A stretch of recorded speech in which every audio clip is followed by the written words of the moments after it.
Hello friends, ओम श्री गणेशाय नमः।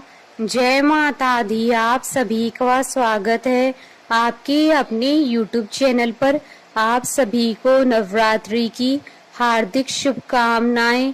आज हम नवरात्रि के चतुर्थ दिन पर दुर्गा सप्तशती के पाठ के छठे और सातवें अध्याय को प्रस्तुत करेंगे। फ्रेंड्स, वीडियो शुरू करने से पहले आपसे रिक्वेस्ट है, अगर आप हमारे चैनल पर नए हैं और आपने अभी तक चैनल को सब्सक्राइब नहीं किया है तो प्लीज सब्सक्राइब कीजिएगा चैनल को, साथ ही प्रेस कीजिएगा बेल आइकन को, जिससे नए वीडियो से रिलेटेड नोटिफिकेशन आपको तुरंत प्राप्त हो सके। और वीडियो पसंद आने पर वीडियो को लाइक और शेयर जरूर कीजिएगा ताकि सभी भक्तों को इस वीडियो का लाभ प्राप्त हो सके। और कमेंट बॉक्स में जय माता दी जरूर लिखिएगा। या देवी सर्वभूतेषु शक्तिरूपेण संस्थिता नमस्तस्यै नमस्तस्यै नमस्तस्यै नमो नमः। छठा अध्याय प्रारंभ। धूम्रलोचन का वध। महर्षि मेधा ने कहा, देवी की बात सुनकर दूत क्रोध में भरा हुआ वहां से असुरेंद्र के पास पहुंचा और सारा वृतांत उसे कह सुनाया।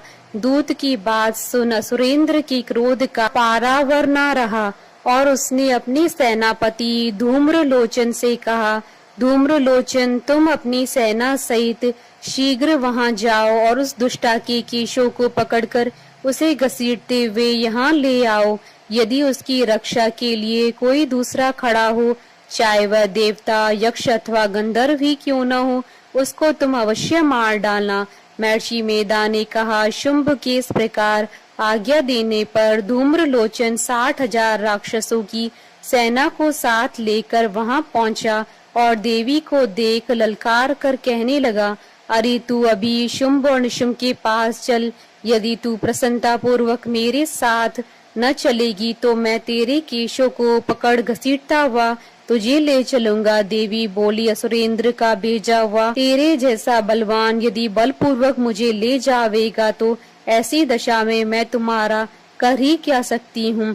महर्षि मेधा ने कहा। ऐसा कहने पर धूम्रलोचन उसकी ओर लपका, किंतु देवी ने उसे अपनी हुंकार से ही भस्म कर डाला। यह देखकर असुर सेना क्रुद्ध होकर देवी की ओर बढ़ी, परंतु अंबिका ने उन पर तीखे बाणों, शक्तियों तथा फरसों की वर्षा आरंभ कर दी। इतने में देवी का वाहन भी अपनी ग्रीवा के बालों को झटकाता हुआ और बड़ा भारी शब्द करता हुआ असुर सेना में कूद पड़ा। उसने कई असुर अपने पंजों से, कई अपने जबड़ों से और कई को धरती पर पटक कर अपनी दाढ़ों से घायल करके मार डाला। उसने कई असुरों के अपने नख से पेट फाड़ डाले और कई असुरों का तो केवल थप्पड़ मारकर सिर धड़ से अलग कर दिया।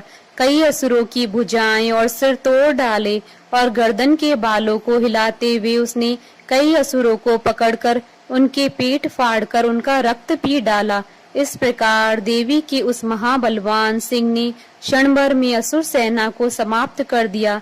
शुंभ ने जब यह सुना कि देवी ने धूम्रलोचन असुर को मार डाला है और उसके सिंह ने सारी सेना का संहार कर डाला है, तब उसको बड़ा क्रोध आया। उसके मारे क्रोध के होंठ फड़फड़ाने लगे और उसने चंड तथा मुंड नामक महासुरों को आज्ञा दी, हे चंड मुंड, तुम अपने साथ एक बड़ी सेना लेकर वहां जाओ और उस देवी के बाल पकड़कर उसे बांधकर तुरंत यहाँ ले आओ। यदि उसको यहाँ लाने में किसी प्रकार का संदेह हो तो अपनी सेना सहित उससे लड़ते हुए उसको मार डालो, और जब वह दुष्टा और उसका सिंह दोनों मर जावे तब भी उसको बांधकर यहाँ ले आना। इति श्री दुर्गा सप्तशती पाठ का छठा अध्याय समाप्त हुआ। सातवां अध्याय प्रारंभ। चंड और मुंड का वध। महर्षि मेधा ने कहा, दैत्यराज की आज्ञा पाकर चंड और मुंड चतुरंगिणी सेना को साथ लेकर हथियार उठाए वे देवी से लड़ने के लिए चल दिए। हिमालय पर्वत पर पहुंचकर उन्होंने मुस्कुराती हुई देवी जो सिंह पर बैठी हुई थी को देखा। जब असुर उनको पकड़ने के लिए तलवारें लेकर उनकी ओर बढ़े तब अंबिका को उन पर बड़ा क्रोध आया और मारे क्रोध के उनका मुख काला पड़ गया। उनकी भ्रुकुटियां चढ़ गईं और उनके ललाट में से अत्यंत भयंकर तथा अत्यंत विस्तृत मुख वाली लाल आंखों वाली काली प्रकट हुई, जो कि अपने हाथों में तलवार और पाश लिए हुए थी। वह विचित्र खड़ग धारण किए हुए थी तथा चीते के चर्म की साड़ी एवं नरमुंडों की माला पहन रखी थी। उसका मांस सूखा हुआ था और शरीर केवल हड्डियों का ढांचा था, और जो भयंकर शब्द से दिशाओं को पूर्ण कर रही थीं, वह असुर सेना पर टूट पड़ी और दैत्यों का भक्षण करने लगी। वह पार्श्व रक्षकों, अंकुशधारी महावतों, हाथियों पर सवार योद्धाओं और घंटा सहित हाथियों को एक हाथ से पकड़ पकड़ कर अपने मुंह में डाल रही थी, और इसी प्रकार वह घोड़ों, रथों, सारथियों व रथों में बैठे हुए सैनिकों को मुंह में डालकर भयानक रूप से चबा रही थीं। किसी के केश पकड़कर, किसी को पैरों से दबाकर और किसी दैत्य को छाती से मसलकर मार रही थीं। वह दैत्य के छोड़े हुए बड़े बड़े अस्त्रों को मुंह में पकड़कर और क्रोध में भरकर उनको दांतों में पीस रही थी। उन्होंने कई बड़े बड़े असुर भक्षण कर डाले, कितनों को रौंद डाला और कितनी उनकी मार के मारे भाग गए। कितनों को उन्होंने तलवार से मार डाला, कितनों को अपने दांतों से समाप्त कर दिया। इस प्रकार से देवी ने क्षण भर में संपूर्ण दैत्य सेना को नष्ट कर दिया। यह देख महापराक्रमी चंड काली देवी की ओर लपका और मुंड ने भी देवी पर अपने भयानक बाणों की वर्षा आरंभ कर दी और अपने हजारों चक्र उस पर छोड़े।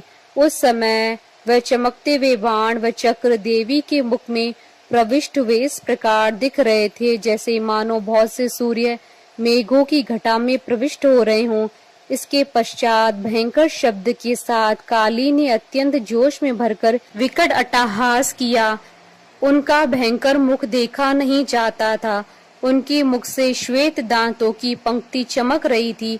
फिर उन्होंने तलवार हाथ में लेकर शब्द कहकर चंड के ऊपर आक्रमण कर दिया और उनके केश पकड़कर उसका सिर काटकर अलग कर दिया। चंड को मरा हुआ देखकर मुंड देवी की ओर लपका, परंतु देवी ने क्रोध में भरे उसे भी अपनी तलवार से यमलोक पहुंचा दिया।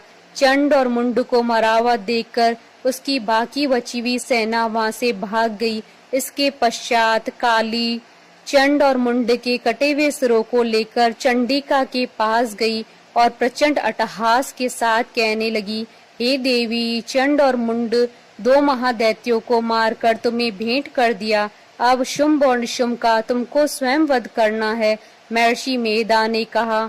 वहां लाए हुए चंड और मुंड के सिरों को देखकर कल्याणकाई चंडी ने काली से मधुर वाणी में कहा, हे देवी, तुम चूंकि चंड और मुंड को मेरे पास लेकर आई हो, अतः संसार में चामुंडा के नाम से तुम्हारी ख्याति होगी। इति श्री दुर्गा सप्तशती पाठ का 7वां अध्याय संपूर्ण हुआ। जयकारा मां माईदा सच्चे दरबार की जय। हमारे साथ इस वीडियो में अंत तक बने रहने के लिए आपका धन्यवाद। ओम श्री गणेशाय नमः। जय माता दी।